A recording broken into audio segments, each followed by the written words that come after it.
เสียงดังบึ้มๆเลยพี่น้องเอ้ยเบิ่งก่อนแป๊บหนึ่ง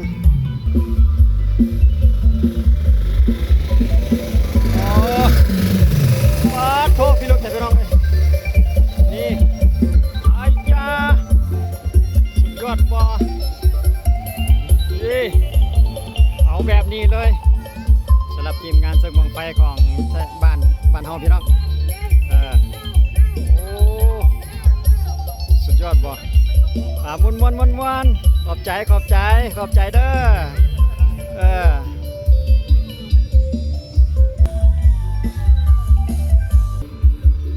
บิลลี่เครื่องเสียงสำหรับรถคันนี้สุดทอดโคตรเท่เลยพี่น้องนี่เอาเบิ่งสาวเซิร์ฟก่อนแป๊บนึงพี่น้องเอามาไปพอดีมาทันเพิ่นจะว่าเพิ่นกำลังเสิร์ฟบังไฟเข้ามาภายในงานนี้เองนี่เอาม้วนๆแบบนี้เลยพี่น้องบังไฟผู้ใดบ่ขึ้นได้ลงตมแต่แท้มื้อนี้นะ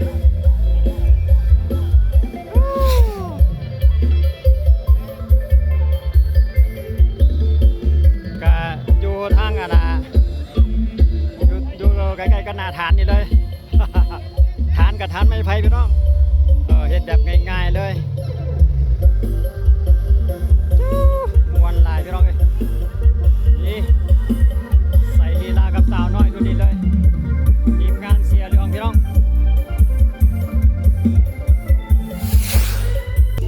รู้สึกว่าจะมีตามมาอีกคันหนึ่งทางด้านหลังไปแบบเป็นเทือกตำบิดเด้อพี่น้องเอ้ยบุญบังไฟบ้านนาโนกุมเป็นทงนาที่ตัวนี้นะ มีจิตตมมั้ยล่ะโอ้จิตตมมีเด้อหันเด้อแต่ว่าสิมีการลงตมอุโบนี่บรรยากาศตอนแรงพี่น้องบุญบังไฟ FC บังไฟโฮมก็บ่ค่อยหลายปานดอกแต่ว่าน้อยๆเด้ FC บังไฟได้พี่น้องเอ้ย เลาะเบิ่งรอบๆนี้ก่อนโอ้ตีนกันนาหวานนะโอ้ผู้ที่เขาเป็นกำลังเกิดนี่กำลังแตกหนอเบิ่ง FC บังไฟตัวพี่น้องเลยมีแต่เบาสมน้อยเลยข้างตำบิดมาเขตบ้านนาโนกุม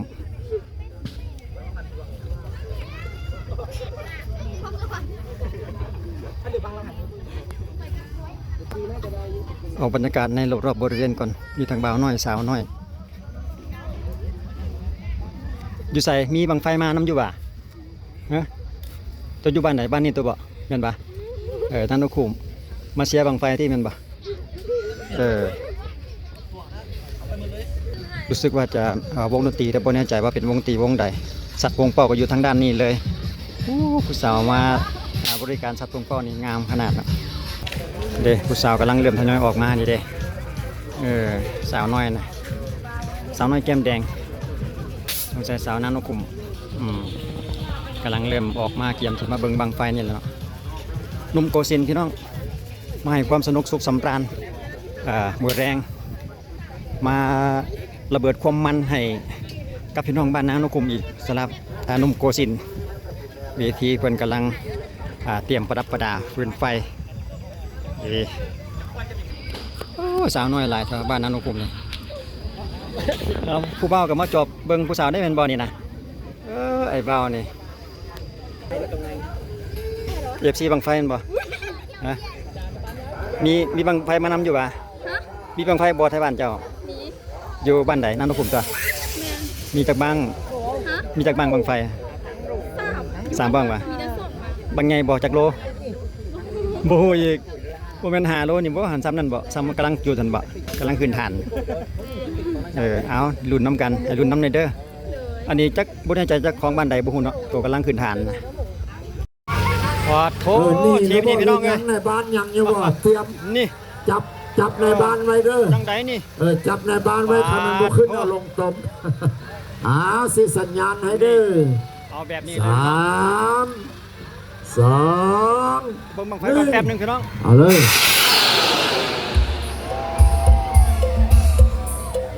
นี่ทีมนี้กำลังมาใส่รถแบบกูโบต้าเซิร์ฟมาเลยพี่น้องโท เอาขึ้นหานนี่ให้เสนอกรรมการเฮาได้เด้อเพื่อจะได้ติดตามเนาะเพื่อจะได้ติดตามเด้อ2 1เอาเลยโอ้โหฮะเนาะจุดบูชาเด้อทีมงานของเพชรสปอร์ตเด้อจุดบูชาพร้อมแล้วให้สัญญาณคณะกรรมการเด้อ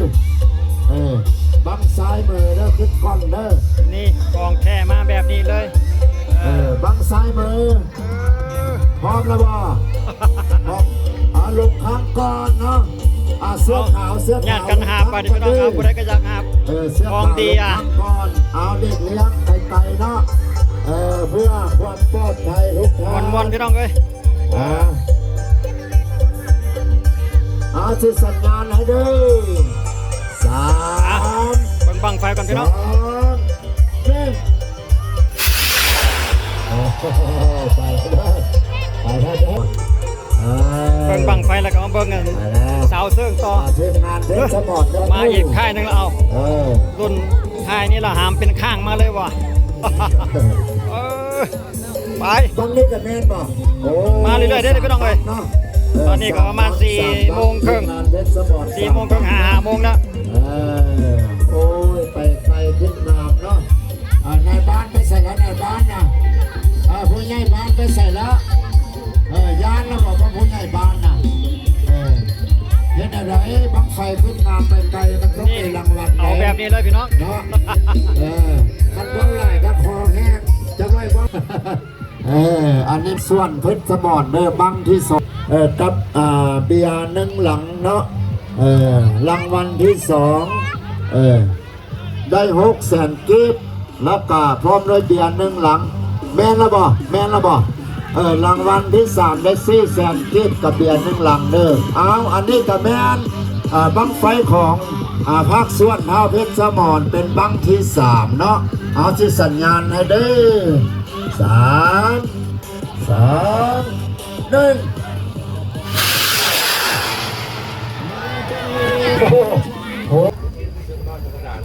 ทีมทางคณะกรรมการเพื่อนอยู่ใกล้ๆกับจุดนี้เลยเนาะแต่มันเป็นบังไฟขนาดน้อยพอถึงขนาดใหญ่ก็คิดว่าน่าจะอันตรายหลายแฟนครับบังไฟพี่น้องรุ่นจิ๋วป้า มีแต่เด็กน้อย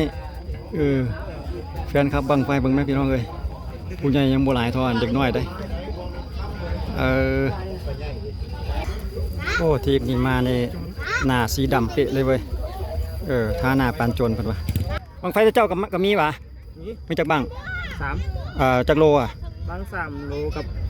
โลนึงบัง3 โลกับโลนึงบัง3 โลหัน2บังโลนึงหันบังนึงล่ะมาแต่บ้านใดมาตะนันคุ้มบ่เป็นเจ้าภาพที่ซั่นน่ะโอ้เฮ็ดหน้าดำปานเงาะปลาแล้วว่ะ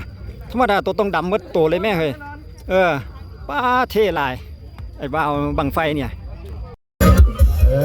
จะเพิ่งผลงานก่อนนะเนาะเพิ่งผลงานก่อน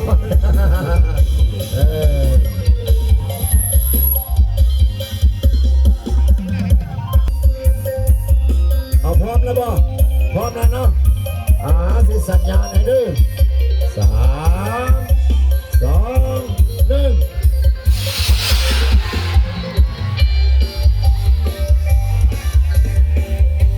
1ไปไกลเนาะของรถของหลานเนาะคุณเดี๋ยวเรามาฟังเสียงสดๆจากทีมงานของบิลลี่เครื่องเสียงให้บริการให้ความม่วนของมันโอ้ยอยากไปเต้นเลยเนาะอยากไปเต้นเลยคือเสียงท่านเลยเบียร์ในเส้นเลย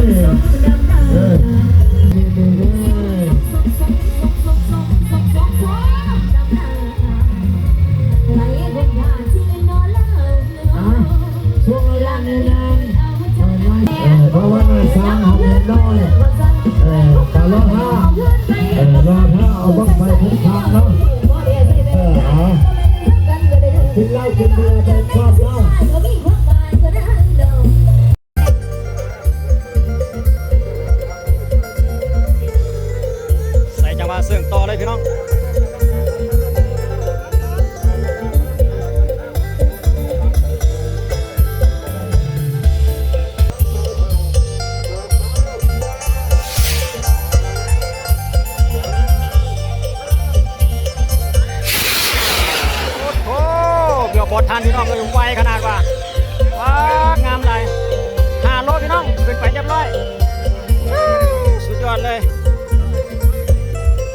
กือบพอทันอ้าวกำลังขึ้นฐานอีก6 โลพี่น้องสำหรับบังนี้ก็เป็นบังของไทยบ้านนานโอคุมเฮานี่เองพบกับนุ่มโกสินตอนแรงม้วนๆกันก็อยู่ในช่วงวันที่17 เดือนพฤษภาคมปี 2026พี่น้องต่อบรรยากาศงานบุญบังไฟให้ทุกท่านได้ติดตามได้รับชมอีกทีหนึ่งกับป่าวีที่เดินราวหอดยามบุญบังไฟนี่กับวันไรพี่น้องเลยต่อจากบุญบังไฟก็จะเป็นบุญช่วงเฮือเด้อพี่น้องติดตามกันยาวๆกับป่าวีในทางช่อง YouTube นี่แหละ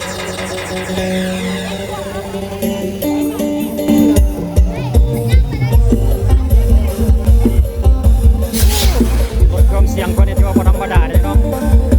วินดี้เครื่องเสียงสุดยอดเลยคนก็เริ่มหนาแน่นเข้ามาเป็นหลั่งไหลเข้ามาบรรยากาศดีตอนแรงพี่น้องโอ้รู้สึกว่าจะมีหลายทีมหลายค่ายประชันกันพี่น้องกองเชียร์พูดอยู่ทางพูดก็อีกค่ายหนึ่งอะไรกับบนธรรมดาเนี่ยก็ได้ผมมีโฮมอยู่แต่ว่าเอางาไม้มาบังเอาสุดยอดเลยพี่น้องมวนหลายสถานที่ก็เหมาะสมอยู่กับริมทุ่งนาเลยนะเอาเต็มที่เลยเต็มที่เลยเอาเต็มที่เลย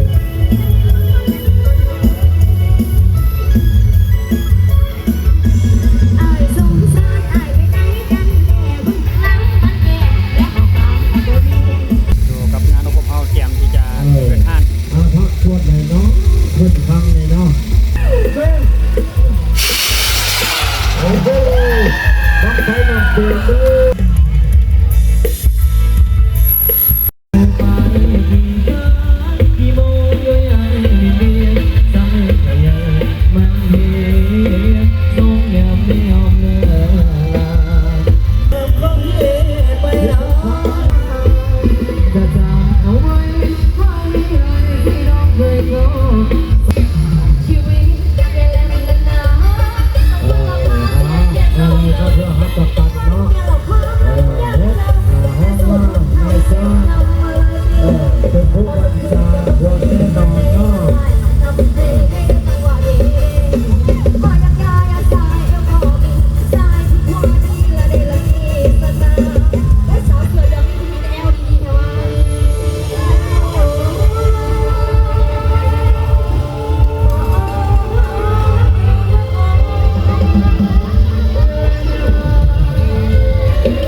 เดี๋ยว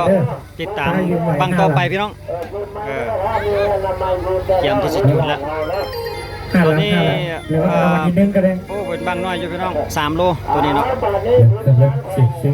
3 โลเพิ่นพร้อมแล้วเนาะสิสัญญาณให้ดี3 2 1เอาเลยเอาเลยบอกให้ประมาทเนาะอันนี้แหละเรียบร้อยความแน่นอนมันก็บ่แน่นอนฉะนั้นคณะกรรมการปวดปุ๊บเลยว่ะแตกเอาก็ไปบังไฟพูดใหญ่บ้านเนาะบังไฟพูดใหญ่บ้านนี้บังไฟพูดใหญ่บ้านพี่น้อง3 กิโลเด้อจุดบูชาเดี๋ยวหาเบิ่งแป๊บนึงเจ้าหน้าที่เฮาเนาะสิสัญญาณให้ดี3 2 1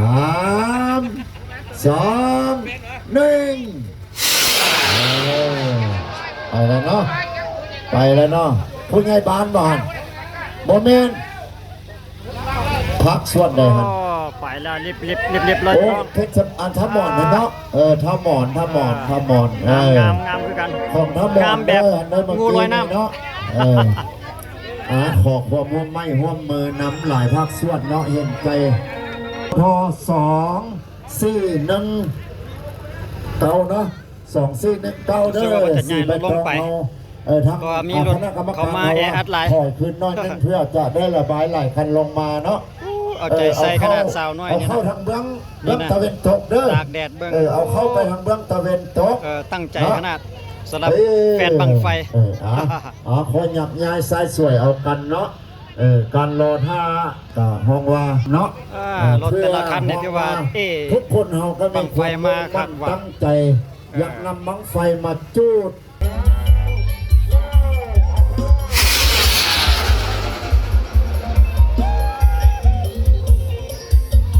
ไปแบบพร้อมหลังคือกันพี่น้องเลยสวยงามโอ้บังไฟน้อยแบบนี้นี่ขึ้นได้รวดเร็วทันใจดีพี่น้องจับภาพนำเกือบหมดทันเลยว่ะสุดยอดหลาย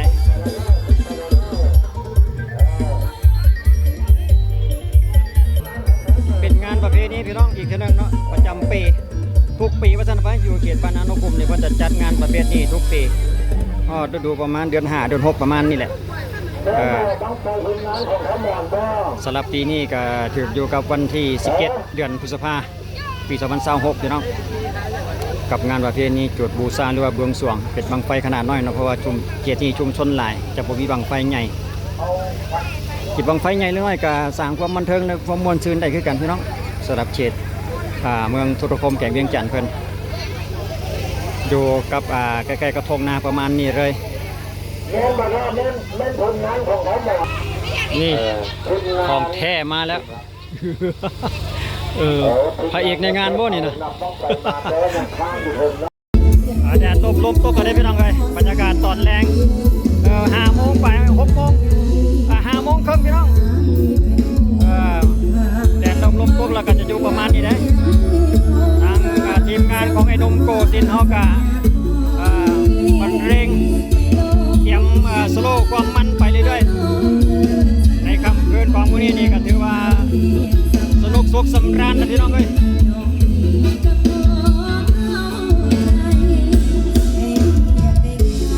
ที่ขาบ่ได้คือทางด้านหน้าเวทีของเฮา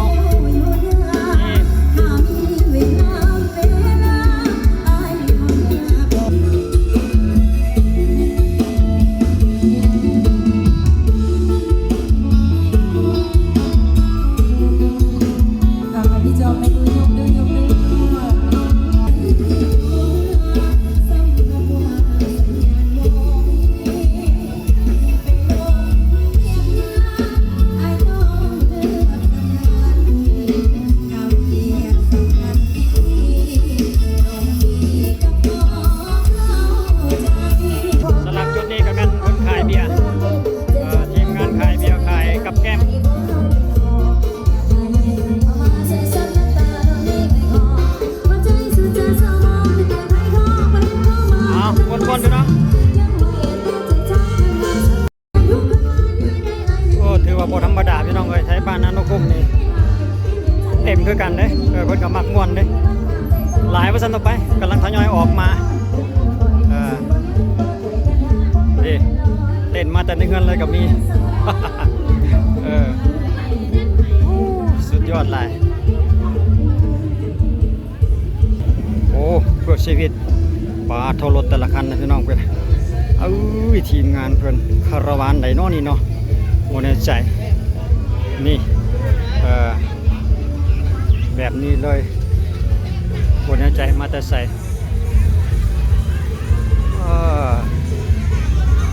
สุดยอดเลย